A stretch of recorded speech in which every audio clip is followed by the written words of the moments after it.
Year ஆரம்பிக்கும் போது முடியும் போது கன்ஃபார்ம் ஒரு மேரத்தானோட ஒரு பாசிட்டிவ் இன்டென்ட்டோட ஆரம்பித்தேன். பட் ஜூன் வரைக்கும் எல்லாமே சூப்பராக போச்சு. அழகாக பிளான் ஃபாலோ பண்ணேன். சூப்பராக போயிட்டு இருந்தது.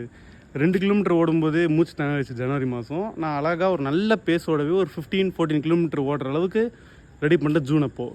ஸோ ஒரு ட்ரிப் போனேன், ஒரு 15 டேஸ் ட்ரிப் போனேன். அதுக்கப்புறம் வந்துட்டு உடம்பு சரியில்லாமல் போய் அப்படியே மாறி ஆகி ஸோ ஜூலையும் அப்படியே போயிடுச்சு. ஸோ அப்படியே ஜூலை ஆகஸ்ட் இந்த செகண்ட் ஹாஃப் அப்படியே டோட்டலாக ஒரு திருப்பி போட்டுருச்சுன்னு வச்சுக்கோங்க. நாள் என்ன இருக்குது, இன்னும் டிசம்பர் முடியறதுக்கு இன்னும் 2 மாதம் இருக்குது. மேரத்தான் ஓடலாமேன்னு கேட்டால் ப்ராக்டிக்கலி வாய்ப்பே கிடையாது. ஏன்னா இன்றைக்கி எனக்கு நான் ஓடும்போது 3 கிலோமீட்டர் ஓடுறதுக்கே எனக்கு மூச்சு தள்ளிடுச்சு.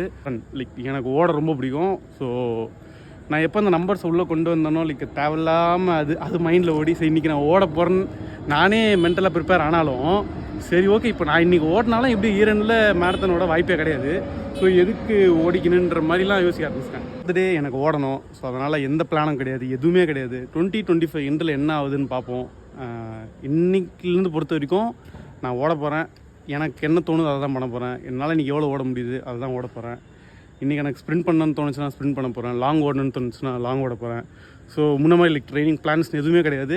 எனக்கு இன்றைக்கி என்ன தோணுது அது மட்டும் தான் நான் பண்ண போகிறேன். அண்ட் தென் ஓடி முடிச்சுட்டு லைட்டு கீழே வந்து எந்த மைக் கூட யூஸ் பண்ண போகிறது கிடையாது. நான் பாட்டு வர போகிறேன், ஆன் பண்ண போகிறேன், ரெக்கார்ட் பண்ண போகிறேன். நீங்கள் என்ன பண்ணுன்றதை சொல்ல போகிறேன்.